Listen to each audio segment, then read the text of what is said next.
Hey guys, welcome back to my YouTube channel. तो आप सबका स्वागत है द क्लासिक आई व्लॉग्स में। और जिसने भी मेरे चैनल को सब्सक्राइब नहीं किया हो तो प्लीज़ मेरे चैनल को लाइक करिए, शेयर करिए और सब्सक्राइब करिए।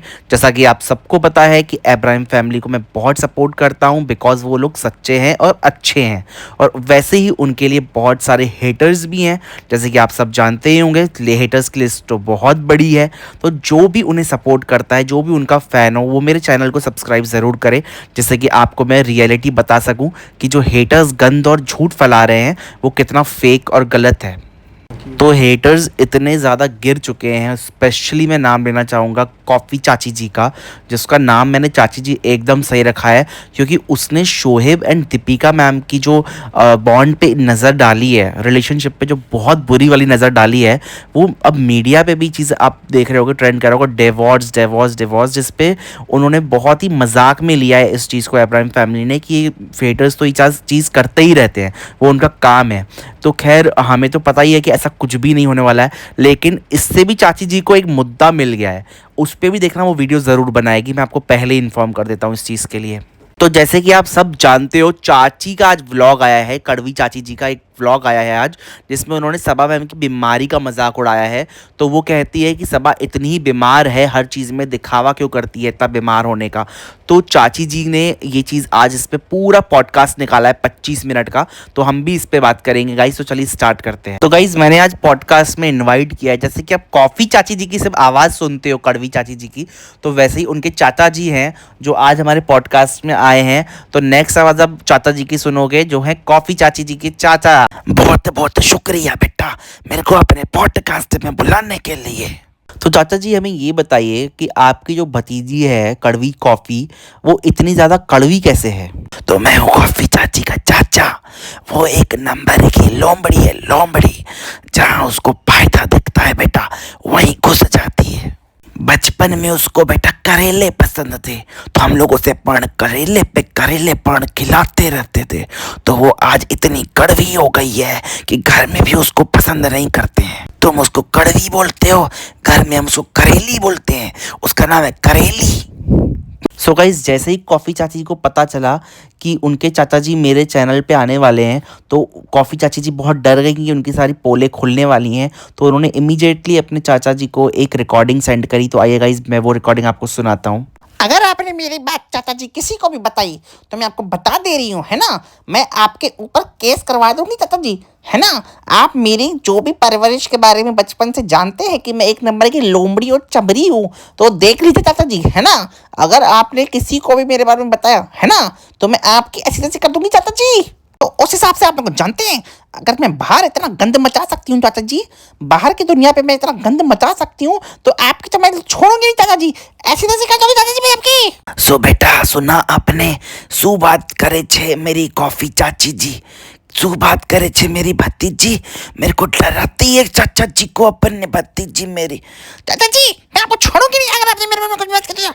तो गाइज, मैंने आपको बोला ही था ना कि ये औरत अपने घर में भी इतनी ही गुस्से वाली होगी, इसके घर वाले तक इससे डरते होंगे। अगर ये बाहर इतना गंद मचा सकती होगी तो घर में क्या करती होगी। तो आज आपको मैंने करंट लाइव एग्जाम्पल दिखा दिया कि ये अपने घर में करती क्या है। सो गाइज, जैसे कि आपको मैं बता रहा था इस मामले में कि जैसे कि कॉफ़ी चाची जी कैसे फ़ायदा लेती हैं अब्राहम फैमिली से। मतलब देखो, उनकी फैमिली में 3 लोग हैं जो व्लॉग करते हैं। तो जब सबा का व्लॉग आएगा तब इसको कंटेंट मिल जाता है, जब शोहेब इब्राहिम का व्लॉग आएगा तब इसको कंटेंट मिल जाता है, जब दीपिका मैम का व्लॉग आएगा तब इसको कंटेंट मिल जाता है। तो समझो, एक फैमिली में 3 बंदे अगर व्लॉग कर रहे हैं तो ये एक दिन में अपना 3 व्लॉग निकाल सकती है और बोलती है कि रमज़ान में कंटेंट की कमी नहीं है उनको। तो ऑब्वियस सी बात है ना कि तुम्हें भी कंटेंट की बिल्कुल कमी नहीं है। जिस तरीके से तुम व्लॉग बनाती हो, एक दिन भी गैप करे बिना ये बंदी एक दिन में 3-3 व्लॉग भी डाल देती है। इसके पास बिल्कुल कंटेंट की कमी नहीं है। बेटा मैंने तो कहा ही था तुझे, ये एक नंबर की लुल्लू औरत है। लुल्लू औरत होती है ना, जिसके पास कोई काम नहीं होता है, घर में बैठ के पूरा टाइम से भी यही करती रहती है, बुराई बुराई बुराई। इसको और कुछ नहीं आता है बेटा। अरे अरे चाचा जी, इतना गुस्सा मत करिए, शांत हो जाइए, शांत हो जाइए, पानी पी लीजिए। क्या शांत हो जाऊं बेटा, इसने हमारे घर को पूरा बर्बाद कर दिया है। दिन भर बैठी रहती है इब्राहिम फैमिली के पीछे, बुरी रहती है, पड़ी रहती है, पड़ी रहती है। चाचा जी, कॉफ़ी चाची ने आपके लिए कोई मैसेज भेजा है, एक बार उसे प्ले करता हूँ मैं। अब देखना तू चाचे, मैं तेरी ऐसे की तैसे कर दूंगी। तूने जो जो मेरे बारे में बोला है, मैं तेरी ऐसे की तैसे कर। तो गाइस, देखा आपने, चाची जी कहीं भी हों वो ऐसे ही बात करती हैं हर किसी से, ऑब्सेस्ड हैं वो इब्राहिम फैमिली से। ये बात अलग है क्योंकि उनका टॉपिक शुरू होता है इब्राहिम फैमिली पे, ख़त्म भी इब्राहिम फैमिली पे होता है, लेकिन वो अपने घर वालों को भी बिल्कुल नहीं छोड़ती हैं। तो कॉफ़ी कड़वी चाची बात करती है कि जो इंसान उठता ही दिन में 4 बजे हो, अगर वो सुबह 4 बजे उठेगा तो उनको चक्कर तो आएंगे ही आएंगे। तो इस बात का जवाब सब्सक्राइबर्स भी जानते होंगे उनके खुद के, और बहुत सब लोग ही जानते होंगे, मुझे वो चीज़ क्लियर करने की भी ज़रूरत नहीं है। लेकिन अगर वो औरत ने कुछ बोला है तो इस पर बात तो मैं ज़रूर करूँगा। तो रमज़ान की जहाँ तक बात करें तो ये चीज़ वो अपने बचपन से चीज़ सेलिब्रेट करते हैं। कोई भी मुस्लिम होगा तो हर किसी को रमज़ान पता होगा कि किस तरीके से मनाया जाता है, ठीक है, उस पर मुझे कुछ बताने की ज़रूरत नहीं है। सुबह को 5 बजे सहरी का टाइम होता है, 6:30 बजे के बाद जब अजान होती है तब इफ्तार का टाइम होता है। तो इसमें सुबह की सहरी के टाइम पे क्या सबा मैम पहली बार उठ रही है जो उनको नाटक करने की ज़रूरत पड़ेगी, या बना के दिखा रही है कुछ खाना तो उनको नहीं आता है ऐसा प्रिटेंड कर रही हैं? ऐसा तो बिल्कुल नहीं है गाइस। शादी के पहले भी वो सहरी के टाइम तक जागती थी। रिज़ा रेहान साथ में उनके जागते थे, उन लोग रात भर जागते थे और सुबह को सहरी करने के बाद ही सोते थे। तो ये कॉफ़ी चाची जी को शायद पता नहीं है कि उनकी आदत बिल्कुल भी दिन में 4 बजे उठने की नहीं है, वो सुबह से ही उठती थी और पहले भी उठती हुई आई हैं। और रही बात, वो तो शायद भूल ही गई हैं कि वो अभी प्रेग्नेंट भी हैं, तो इसमें मूड स्विंग्स और काफ़ी सारी और भी चीज़ें होती हैं जो नॉर्मल लाइफ में नहीं होती किसी लेडी के साथ। जब आप प्रेगनेंसी में हो तो ऑफ कोर्स आपकी बहुत सारी चेंजेस आते हैं बॉडी में, लेकिन ये चीज़ कॉफ़ी बेन कभी नहीं समझेगी बिकॉज वो एक कड़वी जली हुई कुकड़ी हुई औरत है। वाह बेटा वाह, बिल्कुल सही कहा तुमने, वो एकदम जली हुई कुकड़ी हुई है। चाचे तू एक बार घर आ चाचे, तेरे को छोड़ूंगी नहीं मैं। तो चाची जी ने आगे की स्क्रिप्ट भी लिख दी है इब्राहिम फैमिली में क्या होने वाला है, कि भाई सबा मैम बीमार हो गई है तो अब नीचे से उनको बोल दिया जाएगा कि नाश्ता आके ले जाया करो, सहरी आके ले जाया करो। तो ये चाची जी को पहले ही सब कुछ पता चल जाता है। और कुछ लोग इतने इनसेंसिटिव और बेहुदा हो गए हैं कि जैसे वो तो खुद कभी माँ बाप बने ही नहीं होंगे। किसी सब्सक्राइबर्स का, उसी के सब्सक्राइबर का कमेंट था कि मुझे तो अभी से चिंता हो रही है कि ये अपने बच्चे को कैसे पालेगी। मतलब लोग इतने इनसेंसिटिव हो गए हैं कि वो कुछ भी लिख सकते हैं, कुछ भी कर सकते हैं, उन्हें कोई फ़र्क नहीं पड़ता है। और ये ले दे के पड़ जाती है बार बार रिज़ा के ऊपर, ले दे के पड़ जाती है रिज़ा के ऊपर कि उसमें कॉन्फिडेंस नहीं है। अरे भाई, तुम्हारी तरह अगर कॉन्फिडेंस हो जाए लोगों में कि इतना गंद निकले फिर मुंह से, उससे तो भाई 1000 गुना बेटर है वो बच्ची। एटलीस्ट किसी का दिल तो नहीं दुखाती, किसी के बारे में उल्टी बातें तो नहीं करती। तुम तो इतनी बड़ी राक्षसनी हो कि तुम मुंह खोलती हो तो डर लगता है कि ये क्या बोलने वाली है। वाह बेटा वाह, क्या सही बात किए हो, एक नंबर की करेली है करेली। शुक्रिया चाचा जी, शुक्रिया। मतलब चाची कॉफ़ी ऑब्सेस्ड है, ऑब्सेस्ड सबा मैम से, कि उसकी बॉडी में जान कैसे नहीं है। उसकी बॉडी में अगर जान नहीं है तो मैं तो 70 साल पहले ही मर चुकी हूँ, मेरी बॉडी में तो बिल्कुल जान नहीं है। अरे यार, वो प्रेग्नेंट है, आपको इतनी सी चीज़ समझ क्यों नहीं आ रही है? मैं ये नहीं कह रहा हूँ कि प्रेगनेंसी कोई बीमारी है और उसमें आप काम नहीं कर सकते, लेकिन सबकी प्रेगनेंसी अलग अलग होती है, एक एक तरीके की होती है, जिसमें कि आप काफ़ी सारे डॉक्टर्स आपको मना भी करेंगे, काफ़ी सारे आपको बेड रेस्ट भी देंगे। सबकी डिफरेंट डिफरेंट प्रेगनेंसीज होती हैं। लेकिन क्यों ये इतनी ऑब्सेस्ड है सबा मैम से काम करने को लेके, या वो किसी और से काम करवाती है तब इतनी ऑब्सेस्ड, मतलब इसको इतनी चिंता क्यों हो जाती है, इसको इतना फ़र्क क्यों पड़ता है, मुझे इसी समझ में नहीं आती। डेली व्लॉग, जो डेली रूटीन, डेली व्लॉग जो बनते हैं वो उसमें वही दिखाएगा ना इंसान जो हो रहा है। अगर वो बीमार फील कर रही हैं, अभी थोड़ा वीक फील कर रही हैं, जो भी फील कर रही हैं, जो भी चल रहा है उनके घर में वही बताएंगी ना वो। तो ये इसको इतनी दिक्कतें क्यों हैं अपनी लाइफ में कि वो बीमार बीमार बीमार। अरे बहन, तुमको इतनी प्रॉब्लम है तो तुम क्यों उनके ऊपर ही कंटेंट बनाती हो? अपना कोई दूसरा कंटेंट लो, अपना कुछ और बनाओ, या किसी और के बारे में बात करो। नहीं, बात भी उसी के बारे में करनी है, लेकिन ये भी बोलना है कि वो अपना कंटेंट में से बीमार बीमार बीमार। अरे अगर वो इतनी बीमार है उनके कंटेंट में और कुछ भी नहीं होता है तो तुम्हारे पास इतनी बातें कहाँ से आ जाती हैं करने के लिए? और दूसरी मुझे प्रॉब्लम उसकी लैंग्वेज से है, जिस तरीके के वो वर्ड्स यूज़ करती है, आप खुद सुन लो गाइज। बीमारी जितनी है भालो अपी को, मतलब प्रेगनेंसी नहीं हो गई, बीमारी हो गई, इसलिए फील हो रहा है, प्रेग्नेंट हुए तो वक्त से पहले हो जाए, कर लो फिर डिलीवरी, निकाल लो पेट में से जबरदस्ती, क्या कर सकते हैं फिर। तो सुना गाइज आपने इसकी लैंग्वेज और किस तरीके की बात कर रही थी ये। आप ऐसी चीज़ें बोल भी सकते हो क्या किसी के ऊपर? आपको कितनी भी प्रॉब्लम हो किसी लेडी से, बट आपको पता है कि उसके घर में कोई खुशी आने वाली है, तो आप उस चीज़ पे इतना मजाक उड़ाना या किसी इस तरीके की बद्दुआएं देना, आप क्या कर सकते हो ऐसे किसी के लिए? लेकिन ये कर सकती है बिकॉज इसके घर में इसने कभी मैनर्स सीखे ही नहीं है।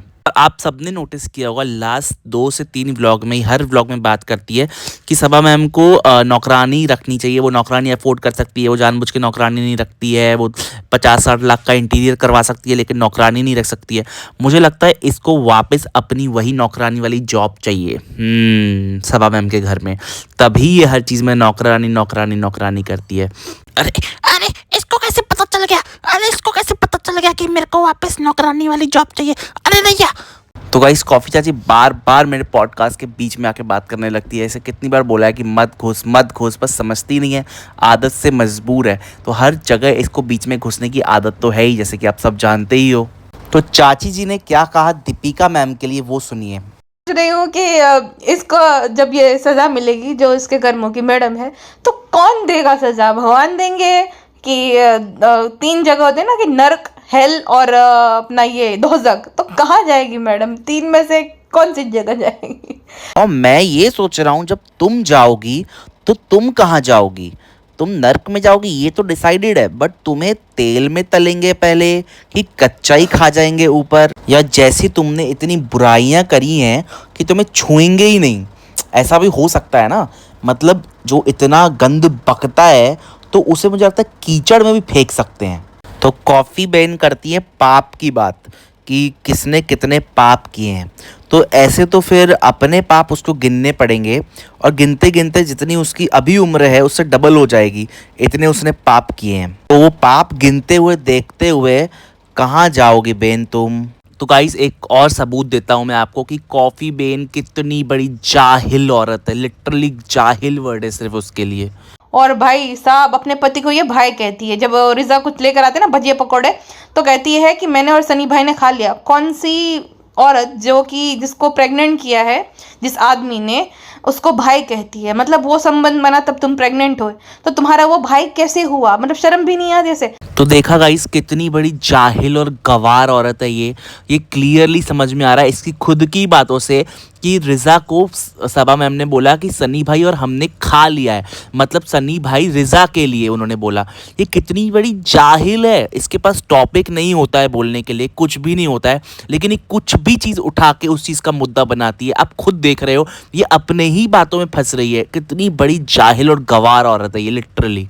तो कॉफ़ी चाची बात करती है दूसरों को कैसे झेलना पड़ता है सबा मैम को।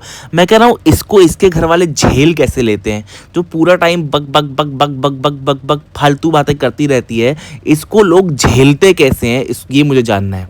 सो गाइस एक बात मेरे को ये लगती है कि दीपिका मैम, शोहेब सर और सबा मैम के आपस में बॉन्ड कितने भी स्ट्रांग हो, लेकिन कॉफ़ी चाची जी को इससे बड़ी जलन मचती है। मतलब चाची कभी चाहती नहीं है कि ये लोगों के बॉन्ड स्ट्रांग हो पाए, पर डायन लोगों के चाहने से थोड़ी ना चीज़ें होती है। अब डायन चाहेगी तो वो चीज़ हो जाएगी, ऐसा तो नहीं है। और रही बात बुरी नज़र की, तो बुरी नज़र इसकी बहुत है, वो तो मुझे पता है, बहुत लोगों को पता है, लेकिन अच्छे लोगों के साथ तो हमेशा ऊपर वाला होता ही है, तो इसकी बुरी नज़र वहाँ पे काम नहीं करेगी।